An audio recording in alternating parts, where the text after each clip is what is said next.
Hi everyone, I am the nurse doc tutor Asia, and today we will be going over chest tubes, and I'm going to try to keep this video under 4 minutes. So here I have a dry suction chest tube system right here. So the important thing that I want you guys to do is to actually learn the chambers, right? So you don't want to remember it by A, B, and C, because based on which chest tube you have, those letters can switch around and then you'll be all confused. So let's start. All right, so right here we have our suction control chamber. So if you turn your chest tube to the side, you are able to change the suction by this little dial on the side. So it's normally at negative 20, but if you needed to move it higher or lower, you just turn that dial.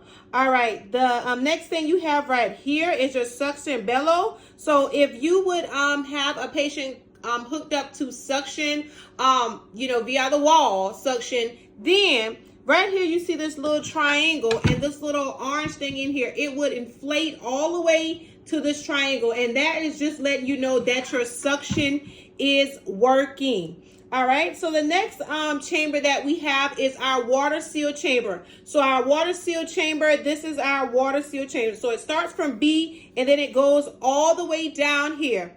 All right, so then we have D right here, which is our air leak monitor. So our air leak monitor is right here at the bottom of our water seal chamber. So what is the purpose of the water seal chamber? So the water seal chamber is to allow a one-way valve in order to allow air and out, but not back in. All right, so then you have your air leak. So based on which chest tube you will have, it'll have like little numbers down here to let you know how big your air leak is. And this one doesn't have numbers on it, but it is still an air leak monitor. So your air leak monitor would be down here and it would say 0, 1, 2, 3, 4, 5, and that lets you know how big the air leak is. So in your water seal chamber, so all of this is your water seal chamber. So in your water seal chamber, you should not see any continuous vigorous bubbling. If we do see that,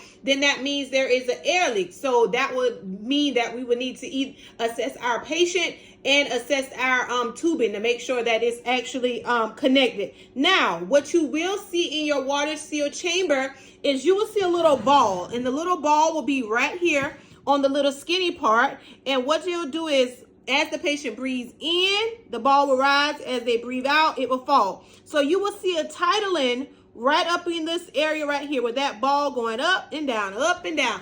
So what are some reasons that you wouldn't see that ball going up and down? Number one, there could be a kink in the tube. And number two, that could mean that the lungs have re-expanded, which is good. So just remember, this is your water seal chamber, right? But D is just letting you know that there is an air leak monitor down here.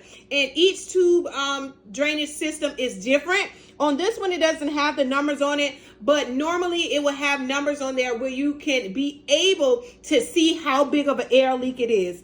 All right, so we should just see titling right up here. That ball should be falling up, that ball should be falling down.